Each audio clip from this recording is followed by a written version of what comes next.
about to make hot cocoa cookies. I'm not making it from scratch. I like these the Betty Crocker double chocolate chunk cookie mix. It's just easier, and I'm not doing it from scratch like I said. Okay, so let's get started.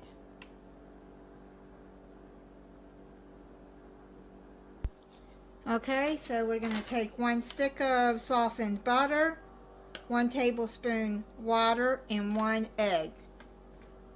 I think this is maybe softened enough.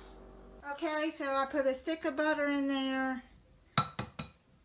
1 egg, and a tablespoon of water.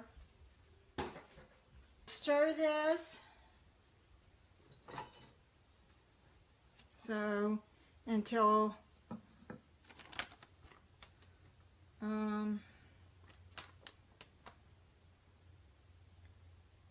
soft dough forms.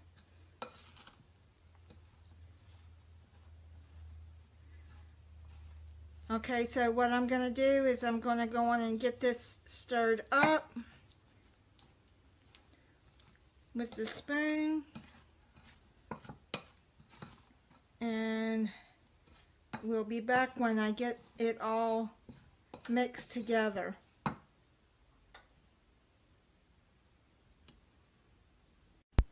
Okay, so I got it all mixed up. I decided to use a metal spoon instead because it was easier. Okay, now I use parchment paper.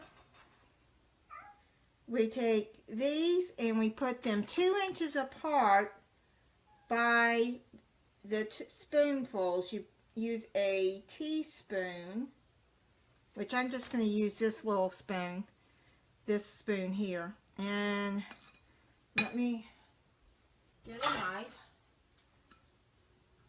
And let me move that over. And here, can you see what it looks like? I'm just going to, like that, it looks like maybe a teaspoon. So let's do that.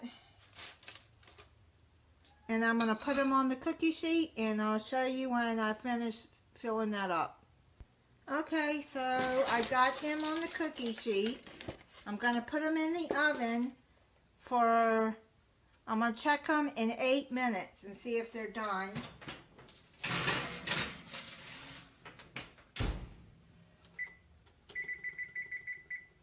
And then we'll be back.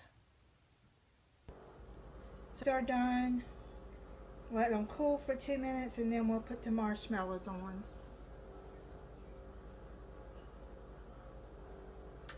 Okay, so these are done, cooled a little bit. Put the marshmallows on top. I got the mini marshmallows. You can use any size marshmallow. I just happen to have a bag of this. So put them on top, put them back in the oven for about a minute and let the marshmallows melt.